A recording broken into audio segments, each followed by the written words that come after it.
하나님께서 그리스도인 부모님들에게 주신 많은 복이 있지만 그 중에 으뜸되는 복 3가지를 들라고 하면 여러분들은 어떤 것을 또 무엇을 말할 수 있겠습니까? 사람마다 조금 다르겠지요.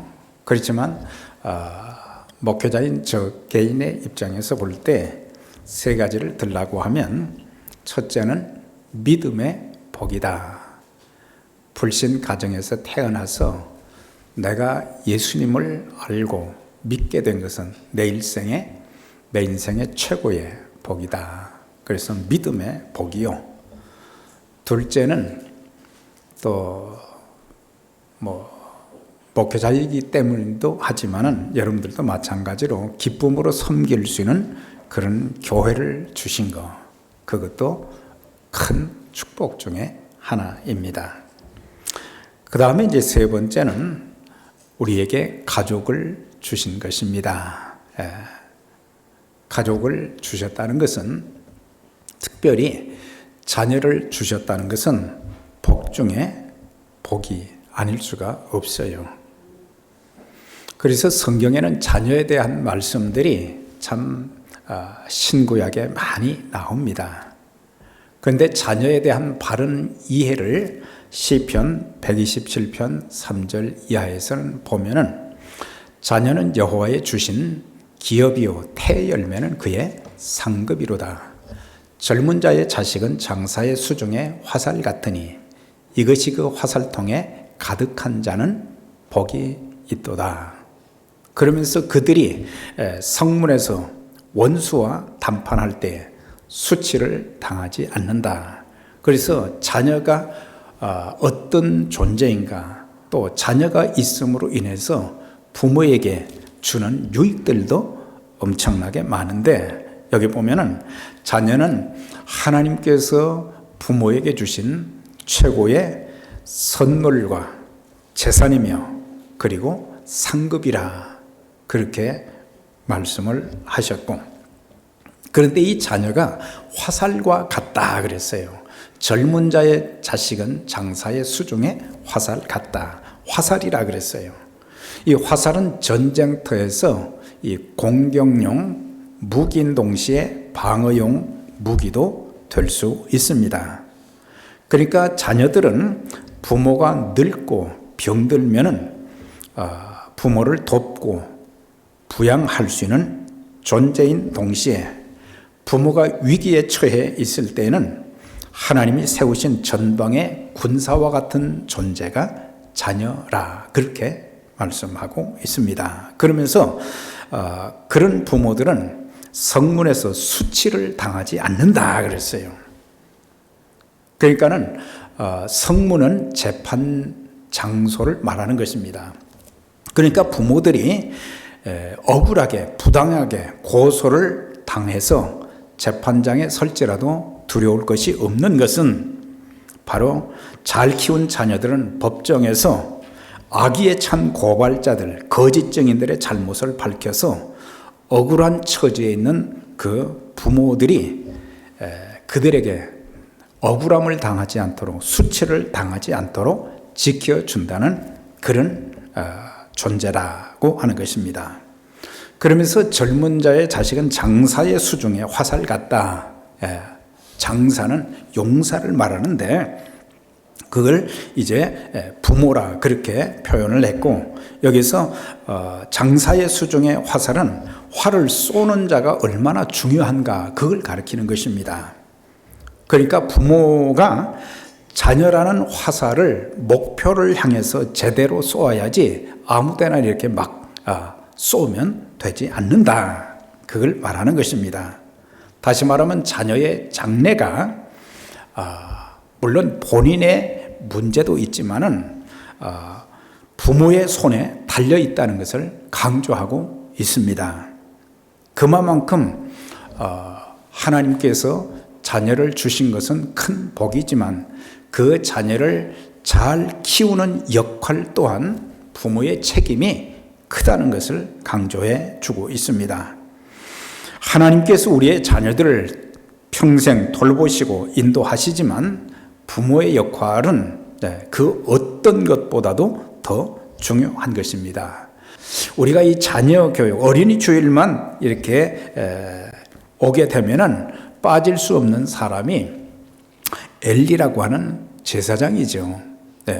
제사장의 역할은 백성들을 위해서 대신해서 하나님 앞에 예배도 제사도 드리지만은 나라를 위해서 눈물로 기도할 책임도 있고, 특별히 제사장의 직책을 가진 자로서 그 시대에 대한, 그 나라에 대한 책임도 있고 자기 가정에 대한 책임도 대단히 있는 거예요.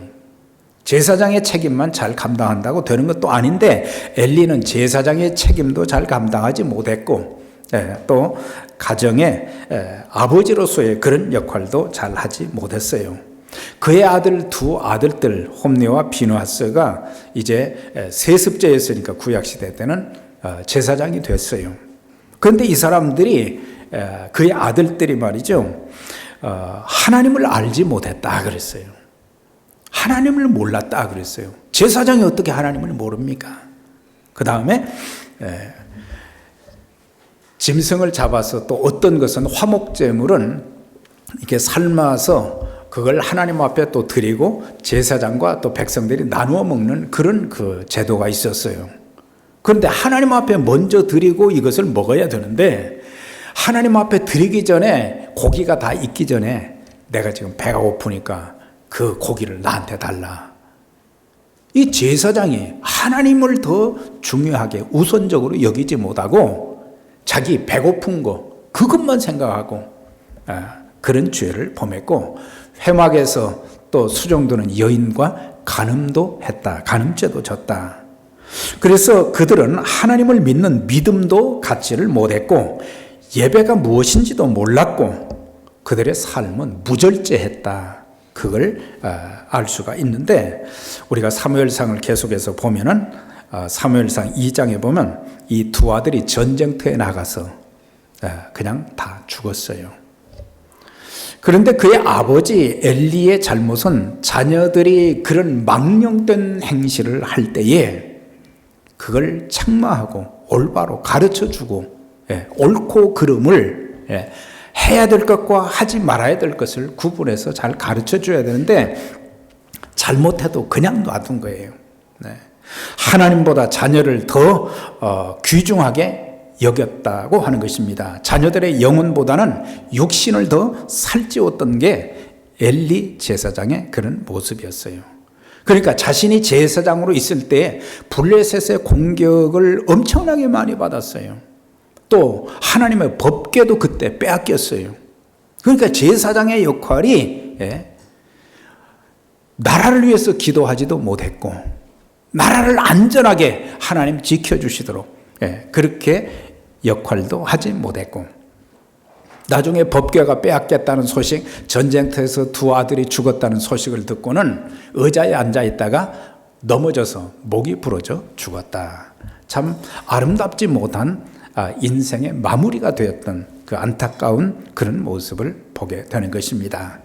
내 자녀가 가정과 학교와 교회와 사회에서 마땅히 행할 일을 부모는 가르쳐야 되고, 또 자녀들이 땅에 살면서 많은 사람들을 만나게 될 거 아니에요. 인간관계를 잘하도록 그걸 또 가르쳐 주어야 되거든요. 인간관계가 잘못되면 자기도 고통스럽지만 다른 사람들도 힘들게 만들고 자기의 삶이 형통하지 못한 거예요. 인간관계가, 하나님과의 관계는 첫 번째로 중요하고 인간관계가 그렇게 중요한 것입니다. 위기가 있을 때 좋은 인간관계를 가지면 나를 도울 사람들이 너무 많거든요. 남을 배려하는 것도 좀 가르쳐야 됩니다. 자기 욕심만 차리려고 하는. 그리고 자녀에게 주어진 일에 대한 책임감, 그가 해야 될 일을 바로 가르치는 것이 참 중요하다. 오늘 이 본문의 말씀 보니까 자녀를 위한 부모의 마음에 대해서 말씀을 해주고 있어요. 보면은 특별히 마태복음 15장에 보면 이방 여인이던 수로보니게 여인은 그의 삶에 참 많은 고통이 있었던 것이 뭐냐면 자녀 때문에 고통을 겪었어요. 그 자녀가 귀신이 들렸다 그랬거든요. 그러니까는 정상적인 생활을 하지 못하니까 그 어머니의 마음이 얼마나 고통스럽겠어요. 별의별 방법을 다 썼겠지요. 그게 안 됐어요. 그래서 예수님께 나왔습니다. 예수님, 내 어린 딸이 귀신 들렸습니다. 우리 딸을 좀 고쳐주세요. 그랬더니 예수님이 대꾸도 안 하셨어요. 자녀들의 떡을 취하여 개들에게 던짐이 마땅치 않다고 하시면서 개 취급을 했어요. 그러니까 유대인들은 이방 사람들을 개 취급했잖아요. 무시했고. 그런 소리를 들었을 때 나 기분 나빠서 내 아이가 아무리 이렇게 고통스러워도 나 그냥 가겠다 그럴 수 있지만 그 어머니는 그 자식이 고통당하는 거, 자기가 멸시당하고 조롱당하는 거, 무시당하는 그거는 아무 문제가 아니다 이거예요. 네.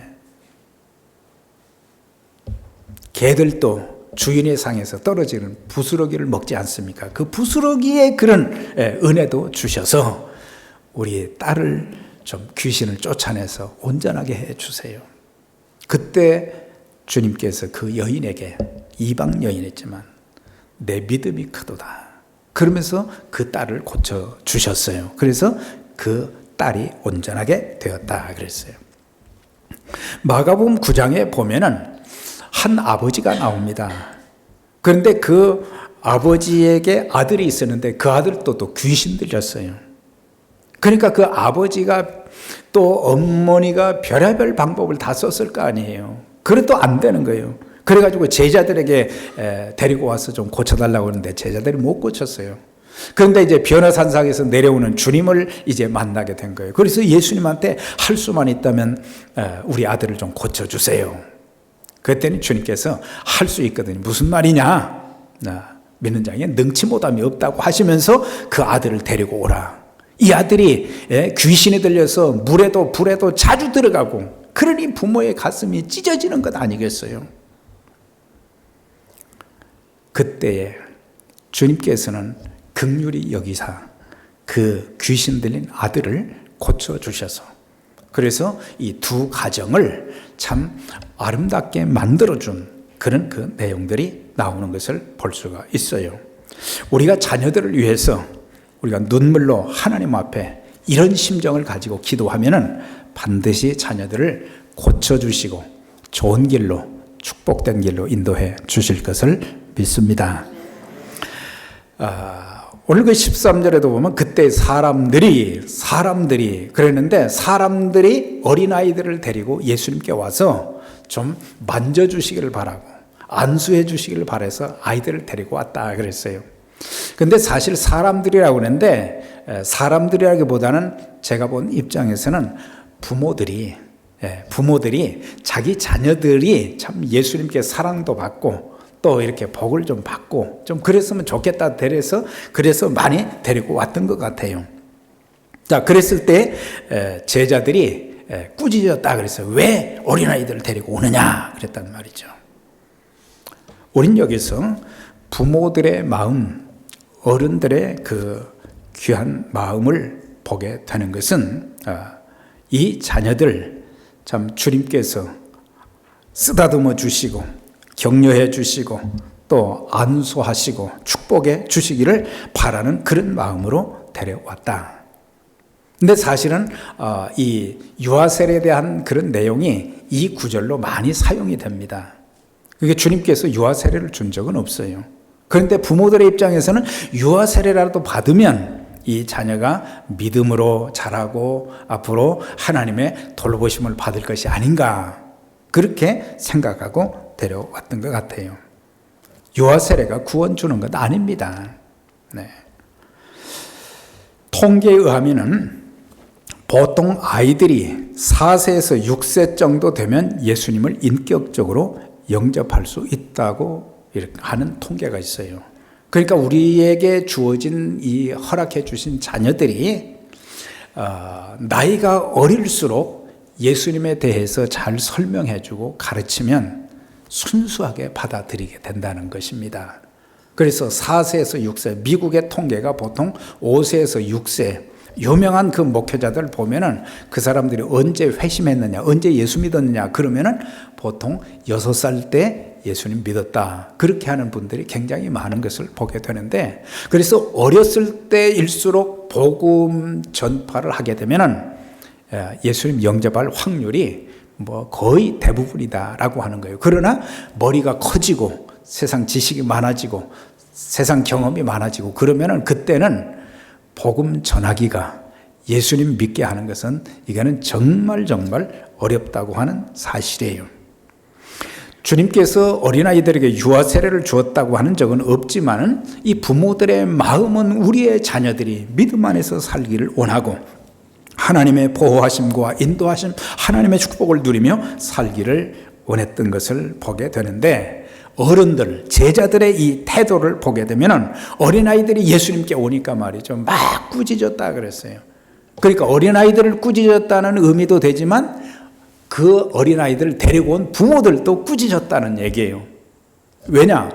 예수님이 그 당시에 천국 복음을 전파하시고 병든 자를 고치시고 귀신 들린 자를 쫓아줄 때에 사람들이 엄청 모였거든요. 그러니까 고침받아야 될 어른들이 너무 많은데 왜 애들까지 데려와가지고 이렇게 힘들게 만드느냐, 그러면서 꾸짖었다라고 하는 것입니다. 그런데 주님께서는 어른들과 아이들의 그 영혼은 똑같다는 것을 인정하신 거예요. 어린아이들 모두도 인격적으로는 성숙하지 못했고 또 몸도 자라지 못했고 이성적으로 참 판단력도 참 부족하고 그랬지만은 하나님의 형상대로 지음받은 하나님의 자녀라고 하는 그런 입장에서 하나님이 사랑하시는 그런 자들이라고 하는 것에는 주님은 변함이 없으셔서 구별을 안 하셨어요. 나이가 많든지 적든지 병들었든지 아니면 건강하든지 그런 거 상관없이 우리 주님은 모든 사람들을 대하고 그들의 아픔과 고통을 이해하시고 또 고쳐주신 것을 보게 돼요. 자, 그런 모습을 본 예수님이 노하여 이르시되 그랬어요. 어린아이들이 내게 오는 것을 용납하고 금하지 말라. 천국이 이런 자의 것이니라. 예수님하고 화를 내셨다는 거예요. 네. 그러니까는 어른들은 어린아이들이 바로 그 시대의 보배라고 하는 사실을 깨닫지를 못했다고 하는 것입니다. 사실 나이가 들면 이제는 이 세상을 떠날 수밖에 없고 할 일도 없어요. 그런데 이 아이들이 이제 자라면 그것이 이제 꿈나무가 되는 거잖아요. 기대는 자녀들에게 걸 수 있는 거잖아요. 네. 자, 그러면 이제 중요한 것은 부모에게 주신 책임이 뭔가? 16절에 보면 그 어린아이들을 안고 그들 위에 안수하시고 축복하셨다. 이게 세 복음서에 다 나옵니다. 마태복음, 마가복음, 누가복음에 다 나와요. 공관복음에 다 나오는데 어떤 데는 보면은 그냥 안고 안수하시니라 그렇게만 돼 있고 또 어떤 성경에는 안수하시고 축복까지 하셨다. 물론 안수가 축복이지만 안수하고 축복하셨다는 그런 말씀은 마가복음 10장에 나와 있어요. 그러니까 부모들이 해야 될 일, 또 교회에서 교사들이 해야 될 일은 뭐냐? 제일 중요한 것이 아이들에게 단순히 그냥 가르치는 정도가 아니라 예수님 복음을 빨리 전할 수 있도록 그 일을 부모들이나 교회의 유초등부 교사들이 해야 될 중요한 책임 중에 하나가 바로 이것입니다. 어렸을 때 예수님 믿을 수 있도록 복음을 전하는 것. 자, 여러분들의 자녀들은 어떻습니까? 여러분들의 자녀들 다 예수 믿어서 구원 받으셨습니까? 이거 확실해야 되거든요. 우리의 자녀들. 나만 잘 믿으면 안 되는 거죠. 우리의 자녀들 정말 예수 믿느냐 이 말이에요. 구원 받았느냐 이 말이에요. 천국의 소망을 가지고 사느냐라고 하는 것입니다. 탈무드에 유대인들의 지혜에서 탈무드에 어리석은 자들은 자녀들에게 재산을 물려주고 또한 양식 있는 자들은 지식을 남기고 지혜로운 부모들은 신앙을 남긴다. 그런 말이 있어요. 그러니까 뭐 부모들이 재산도 없지만은 그런 거에 신경 쓰지 말고 자녀들에게 신앙을 심어주는, 그것이 신앙을 심어주면 그거는 그가 세상에 살면서 어떤 환난과 풍파와 시련이 있어도 인생을 포기하지 않고 도피하지 않고, 메가더 장군의 기도에 그런 내용들이 많이 나오잖아요. 우리의 자녀들을 강하게 키우되, 그래서 신앙을 심어주는 것처럼 그렇게 중요한 일이 없다는 것을 우리가 알아야 되는 것입니다. 우리가 이제 그 1945년도에 2차 대전이 끝났잖아요. 근데 독일의 히틀러는 가정이 형편없었어요. 부모가 이혼을 했고 알코올에, 그런 가운데 또 자기 어머니가 매 맞고 그런 것들을 많이 봤거든요. 그러니까 그의 마음에 참 사람들을 미워하는 마음이 많이 있었어요. 근데 그때 당시 미국의 아이젠하워는 두 사람이 나이가 비슷했고 두 사람 모두, 한 사람은 대통령, 한 사람은 총통이었잖아요. 그런데 아이젠하워는 그의 부모가 어렸을 때부터 복음을 가르쳤고 또 예수를 믿게 해서 하나님 말씀을 가르치고 그렇게 하는 가운데 나중에 참 크리스찬으로서 예수 잘 믿는 대통령으로서 히틀러가 죽었을 때는 사람들은 잘 죽었다 그랬거든요. 그런데 아이젠하워가 죽었을 때는 안타까워가지고 사람들이 엄청나게 눈물을 많이 흘렸다는 거예요. 우리가 자녀들을 위해서 기도해주며 축복해주는 것, 이거는 매일 해야 되는 거예요. 그렇다고 해서 무조건 자녀가 잘되게 해달라고 하는 것보다 바른 믿음의 소유자가 되도록, 바른 인격의 소유자가 되도록, 건강하도록, 부모에게 효도하는 자녀가 되도록, 직장과 사회에서 선한 영향력을 끼칠 수 있도록, 인간관계, 자기에 주어진 모든 일에 책임을 다하는 그런 자녀가 되도록 위해서 기도할 필요가 있는 것입니다. 그래서 우리의 자녀들이 앞으로 자라서 정치계, 교육계, 과학계, 법조계, 종교계, 의학계, 경제계 이런 데서 성공해서 사회를 위해서, 주님을 위해서 크게 이바지할 수 있는 그런 인물들이 되도록 우리가 기도하며 또 그들을 통해서 다른 사람들에게 복음을 전할 때 아주 놀라운 영향력, 큰 영향력들이 많이 생기게 되는 것입니다. 그러면서 또 하나님 말씀을 어려서부터 가르쳐야 된다. 이 말씀을 너는 마음에 새기고, 어른들에게 모세의 설교 중에 첫째는 먼저 자신이 하나님 말씀을 마음에 새겨야 된다. 그러니까 한 번만 해서는 안 되고 좀 귀가 따갑도록 자꾸 하나님 말씀을 이제 가르쳐 주어야 된다 그랬어요. 사실 유대인들 하면은 이 뉴욕주에는 한 200만 명의 그 유대인들이 살고 있어요. 미국에는 한 650만 명 있는데 유대인들 하면은 별로 좋은 인상이 그렇게 없지만은, 그러나 이 사람들은 하나님의 율법에는 굉장히 충실한 사람들이거든요. 그래가지고 통계에 보면은 노벨상 수상자, 전 세계적으로 봤을 때 수상자의 3분의 1이 유대인이라 그랬어요. 그 다음에 미국 변호사 20%가 유대인이다. 미국의 400대 재벌 중 23%가 유대인이고, 그 다음에 대학 교수의 30에서 35%가 유대인이라는 거예요. 금융업, 건축, 미술, 로펌, 영화계를 장악하고 있는 게 유대인들이다. 자, 그런데 유대인들을 연구한 한 학자가 이렇게 말을 했어요. 유대인들은 선천적으로 머리가 이제 뛰어난 것이 아니다. 그러면서 결론을 어떻게 내냐. 그들은 그렇게 잘 될 수 있었던 것이 하나님의 율법, 말씀 교육에 있다. 그렇게 마지막 평가를 이렇게 내렸던 것을 보게 될 때 하나님 말씀이 그만큼 중요한 것이다. 한 사람의 인생을 바꿔놓는 것이 성경 구절 하나잖아요. 네. 성경 구절 하나 때문에 바뀌어진 위대한 사람들이 많이 있는 거예요. 우리 인생도 마찬가지고, 하나님 말씀 하나 때문에 내가 예수 믿게 된 거고. 그러면서 부모가 이제는 가르치는 것에 끝나지 않고 모범된 삶을 살아야 되는 것입니다. 부모는 나이가 많은 것을 핑계로 자녀를 억압하고 강요해서도 안 됩니다. 우리 주님은 이 땅에 계실 때 사랑의 본을 보이셨고 삶의 본을 보이셨고 사역의 본을 보이셨습니다.